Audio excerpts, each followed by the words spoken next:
So I got my Craftsman tractor here, and the steering is really loose. You can see there's a whole lot of play there before it starts turning. And I've been doing some research, and what I found is that there's a plastic gear down in, you're not going to be able to see this, but down in there, there's plastic piece that wears out, and that's the issue. Gotta replace that. And there's other YouTube videos on how to do this, but I don't think anybody has done this the way that I'm going to do it yet. Because usually what happens is this is the part where we pause and stop and order the part and wait to do the rest of the video when the part gets here. But I'm going to make my own part, so I'll show you how I do that too. But first we're going to take I got to get the old part off before I can make the new part. So first I got to take the fuel tank off, this guy, and this is steering wheel's going to have to come off. And bolt there, these bolts that hold this thing on has got to come off, and then the piece that's down in there it's got to come out, and then we can get the plastic piece off that we need to replace. So let me get those pieces off. So I got the tank off there, and I took these two screws out. I didn't take the steering wheel off. I'm kind of hoping that maybe I won't have to, but we'll see. But anyway, down in here, this is the plastic gear that we're gonna, not gear, but plastic piece that we're gonna replace.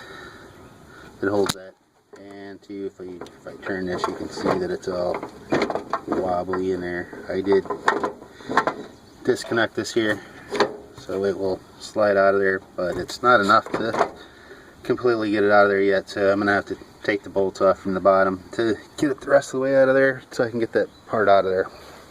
So I got my part off, and I didn't have to take the steering wheel off, but all this other stuff down here had to pretty much come out. Let's see, so yeah, what I'm gonna do is take some measurements. Got my dial gauge here, so we'll take some measurements, and then I'll CAD this out and see if I can print a part that works. I'm not going to copy this part exactly the way it is. I'm going to try and do two things. I'm going to try and make it stronger, and I'm going to try and make it friendly to print on a 3D printer. So let's see what I can come up with after I get some measurements and do some CADing. Alright. Oh yeah, almost got to mention. Yeah, you can see it looks oval there. That's supposed to be round. So this piece is definitely worn. That part's still good, but yeah, that's pretty much done there. So here's my part CADed out in the CAD program. As you can see, it's a little different there than the original part, but we'll see if this is going to work. So here's the original part, and then here's the first part that I printed on my 3D printer, and it's pretty close. I'm pretty happy with how this came out for first print. It matches up pretty good, and it fits in the, actually we'll do this guy. See how loose that is? That would be the problem. Now, let's try this piece that I printed, and as you can see, it's even tight going on there. There we go. That thing is tight.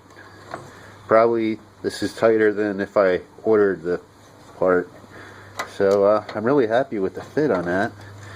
And I test fitted it in this part down here.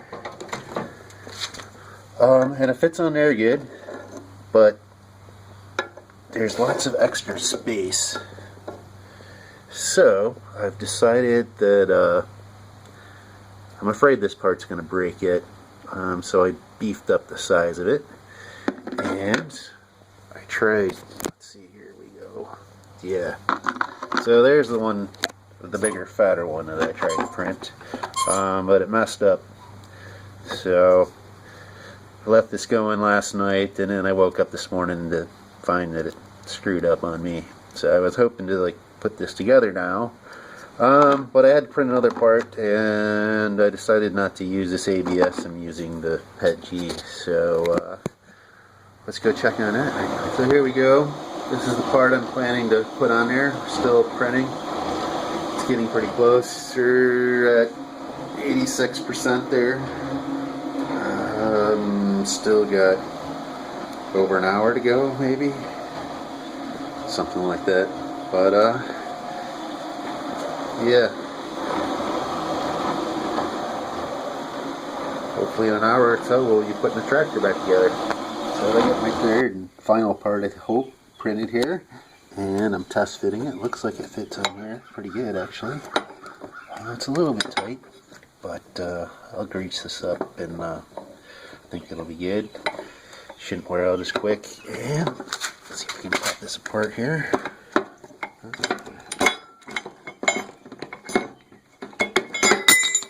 There it goes. And then, if I fit on the other end here,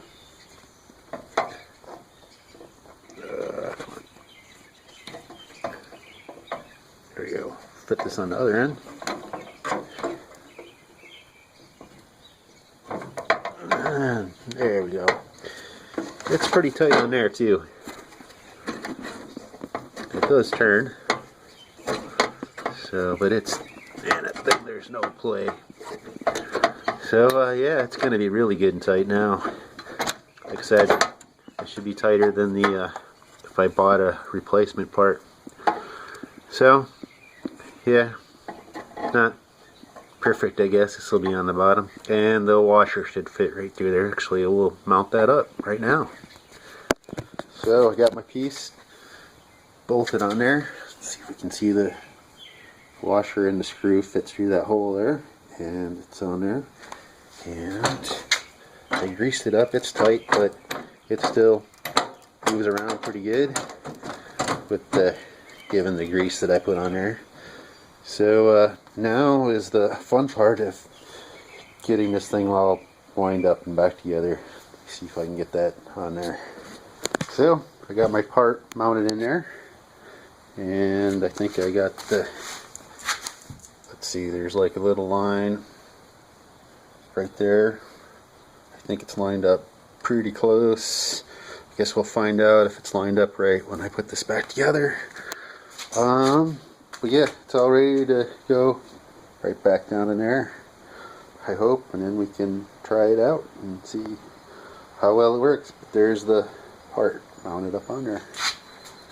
And just for comparison, here's the original part that came out of there. That's where that would have went in there. So you can see how much fatter my part is than this. So yeah, cool. I like it anyway. So I have my part in here, and I thought it was going to fit pretty good. It's pretty hard to see in there. And there you can kind of see it. But if you look on the left side right there, you see a little gap.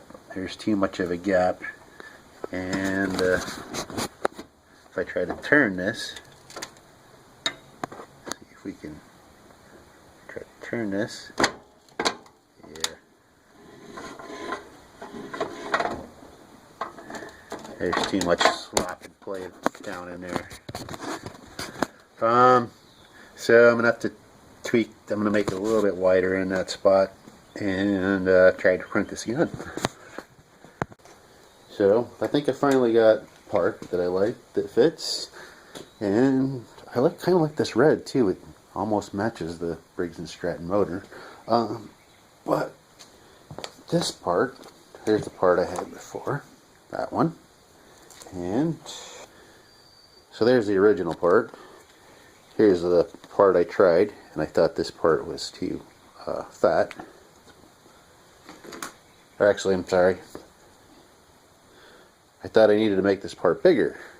But the problem is this part is actually too big by just a little bit, which if you look at this,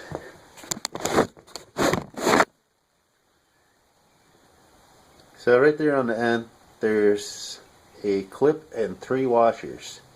It would have fit if I would have left one of the washers off, or sanded the sides down a little bit on this part to get it to fit to the proper size. It's so minute that you won't be able to see this on camera.